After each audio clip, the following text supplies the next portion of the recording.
So we found this film in our archives from 1967. This is Bradley Airport, and yes, that is an Eastern Airlines jet landing at Bradley, and people just walking off, no security. Look at those propellers. It was a different world back then at Bradley Airport in 1967. No security, not a lot of anything. And with us today to talk about the future of Bradley Airport is Kevin Dillon, the executive director. And thank you for being with us here, sir. And certainly we have come a long way. We certainly have. Great to be with you. Well, good to see you. So we're talking about the future of Bradley Airport. One of the things that we talked about last week in the program was they're talking about changing the name of the airport because Connecticut lacks sort of a big city, and to maybe give it a city name would help. I know Hartford International Airport's one of the things that's been floated by the mayor and a few other things. What do you like, and why would there even be a name change? Well, it's something we have under consideration. We don't have any set direction on that, but what we're finding, particularly as we get into the international air service arena, folks just don't know where Bradley Airport is. So we're talking about potentially bringing a geographic identifier into the name. And when you look at airports across the country, the majority of them are identified by a geographic region or a particular city. So it's something that we want to consider. But at the same time, we want to be very cautious. A lot of folks don't realize Bradley Airport is named after Eugene Bradley, a World War II flyer. So there's a lot of history there. We want to make sure that our veteran groups are comfortable with whatever we do with the name. So we don't have a set direction, but that's the impetus for taking a look at it. It could also be a place with two names, too. You know, let's say Hartford International Airport at Bradley Field, or the Bradley Terminal, or something like that, like other cities have done. Absolutely. You know, Detroit is in Romulus, which is like 30 minutes from the city. But absolutely. If we did change the name, we certainly want to make sure that we honor Eugene Bradley.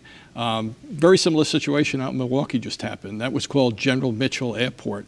They just changed the name to Mitchell Milwaukee Airport because they were running into the same issues. So there's a lot of different ways you can go about that. It is one of the things that, you know, we talked about this last week in the program, but trying to get people from Fairfield County to use Bradley Airport is kind of a tough sell, sometimes, even though it's much easier for them to go to Bradley than it is to go to LaGuardia. How do you get those customers? Because that's a lot of money to be had. Well, we're finding the number one thing people want is more nonstop destinations. So we put a lot of effort into our airline route marketing and try to enhance that route menu that we have. So I think it's a matter of educating folks about what we have at Bradley.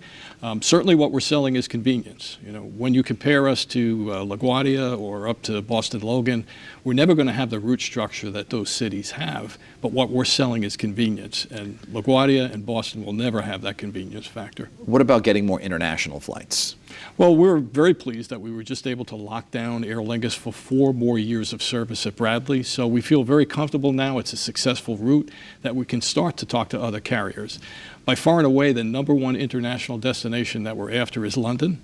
We think that would be a slam dunk in terms of success as a route. So we are talking to carriers right now, and we're hopeful that in the near future we'll be able to announce some new service. Perhaps this year? Well, you know, air service is funny. It's, you know, you go through almost a courting process with the airlines.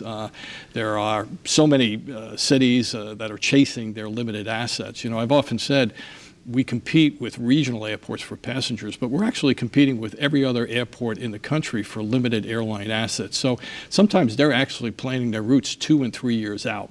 So we're in the midst of those conversations right now. I doubt you're going to see another transatlantic service this year, but hopefully shortly thereafter. One of the problems with the new Bradley Airport, which is now, we're going on about 18 years old now, correct? Yeah. You know, since they rebuilt it, was that it was, it opened or just before 9/11, so security changes were still to be made, and it wasn't quite designed with that in mind. How has that impacted long-term success of the airport?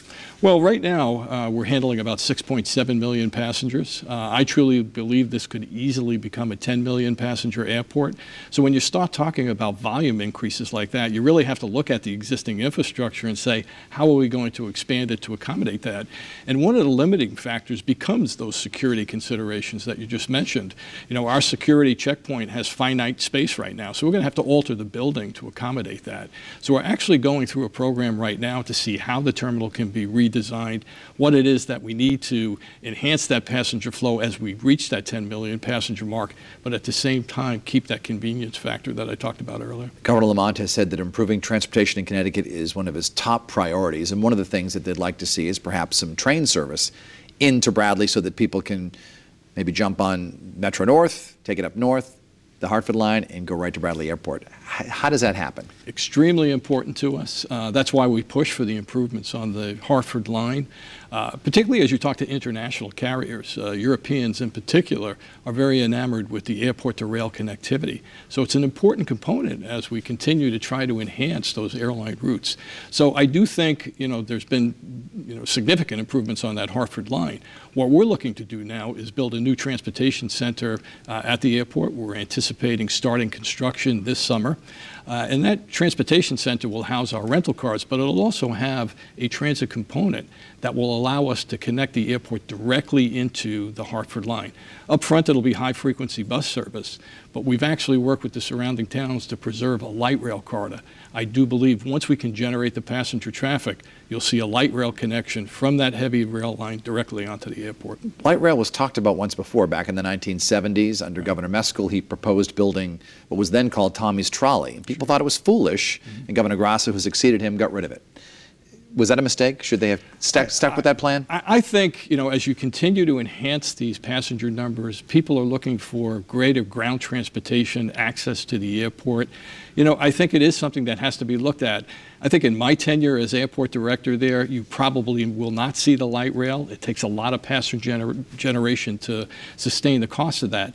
But I think it's foolish not to look to the future to plan for that. Good enough. Kevin Dillon from Bradley Airport, we thank you so much. Best of luck with whatever the new name might be down the road. Thank you. And we thank you so much for watching Face the State on this Sunday. Enjoy your day, and we will see you again on the news tonight at 6:30.